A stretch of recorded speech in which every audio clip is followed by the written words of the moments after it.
Et en gros, il fallait trouver une petite fille, déjà qui soit une grande actrice et en plus qui soit assez mature pour complètement comprendre la différence entre fiction et réalité. Parce que l'idée, c'était bien sûr pas de traumatiser des enfants.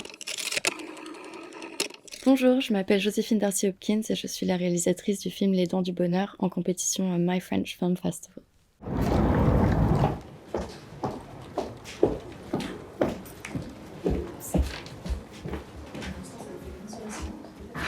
C'est ça. Non, je n'ai pas une trace de bronzage. On m'a dit qu'il y avait beaucoup de chiens errants sur ces îles. Oh, pas du tout, non. J'ai pas vu un chien, j'ai vu que des oiseaux. Excuse me, madame, your meeting has arrived.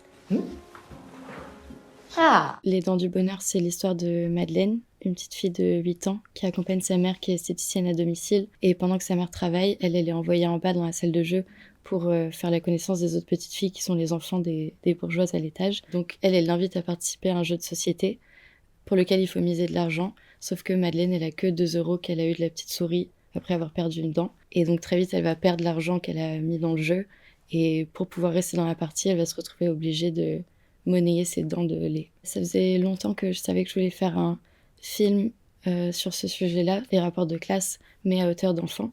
Et je savais que je voulais faire un jeu entre des petites filles qui tournent mal. Quand on était petite avec ma sœur, on avait compris que pour avoir des sous, pour s'acheter des bonbons, il fallait perdre une dent et attendre que la petite souris passe. Et donc, vu qu'on voulait tellement s'acheter des bonbons, ça nous est arrivé d'accélérer le processus en quelque sorte et de nous arracher nous-mêmes des dents. Ça a fini un peu avec du sang et tout, et l'image m'avait vraiment choquée. Et c'est en repensant à ça que je me suis rendu compte à quel point c'était absurde de s'infliger une mutilation physique pareille pour quelque chose aussi éphémère que des bonbons.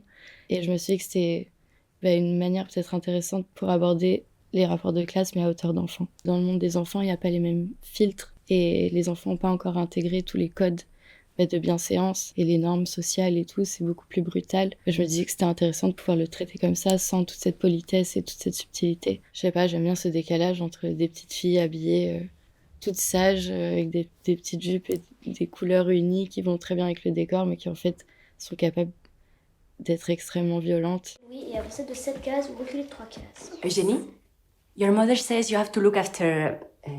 what's your name? Ça veut dire comment tu t'appelles? Madeleine.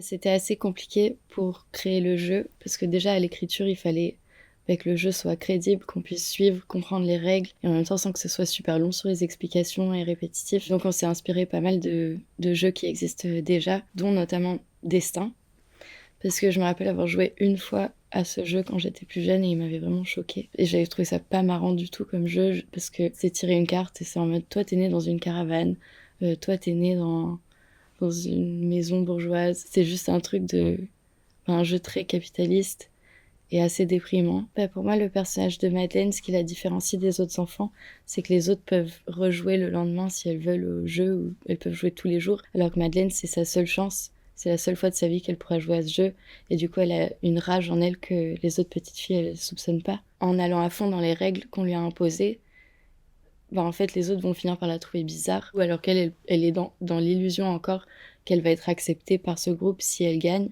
alors qu'au final, elle aura jamais sa place dans ce monde-là. Je voulais justement une fin douce amère comme ça, où oui, elle a gagné le jeu, elle aura même son petit gâteau au chocolat à la fin, mais au final, quand elle le met dans sa bouche pour le manger, elle a la bouche pleine de sang.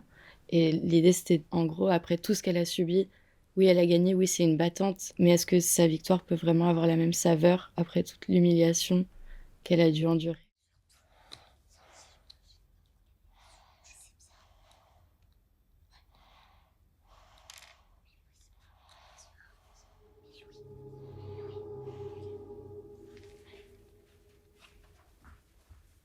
Bon, on a bien réfléchi et on a décidé de te donner 1000 louis en échange de ta dent. C'est vrai? Pour trouver Lou Deleuze, ça a été des mois de casting. C'était le rôle le plus compliqué à trouver parce que c'est la plus jeune, elle a 8 ans. Et en gros, il fallait trouver une petite fille, déjà qui soit une grande actrice, et en plus qui soit assez mature pour complètement comprendre la différence entre fiction et réalité. Parce que l'idée, c'était bien sûr pas de traumatiser des enfants, mais de trouver une vraie partenaire de travail. Et Lou, en plus d'avoir été extrêmement impressionnante au moment du casting et d'être toujours dans le moment présent, elle, en lisant le scénario, elle était morte de rire.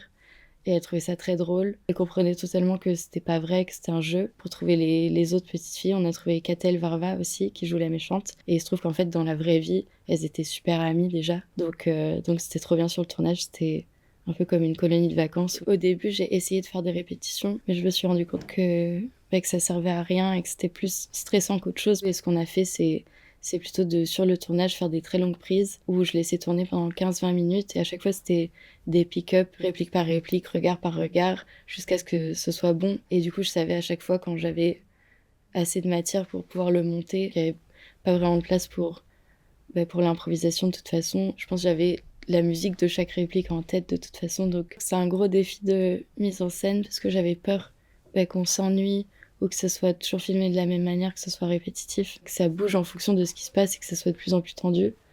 Et pour pas que ce soit toujours un chant contre chant autour d'une table. En haut, c'était plus une respiration pour moi parce que oui, il y a la lumière, c'est plus le monde normal. Alors qu'en bas, forcément, le sous-sol, ça envoie un peu à des codes de films d'horreur et donc il y a quelque chose de plus inquiétant. Puis avec cette moquette, il y avait quelque chose de beaucoup plus oppressant en bas. En haut, j'avais envie que ce soit justement la lumière du jour, qu'il n'y ait pas vraiment de lampe ni rien, que ce soit beaucoup plus accueillant a priori. Et une des premières images que j'avais en tête en écrivant Les Dents du Bonheur, c'était ce plan zénithal au moment de l'arrachage de dents, quand ça suit la moquette de haut jusqu'au pied de Madeleine et ça remonte jusqu'à son visage. Cette moquette était super importante pour moi. C'était vraiment le premier élément de déco qui était présent, même avant d'écrire le scénario.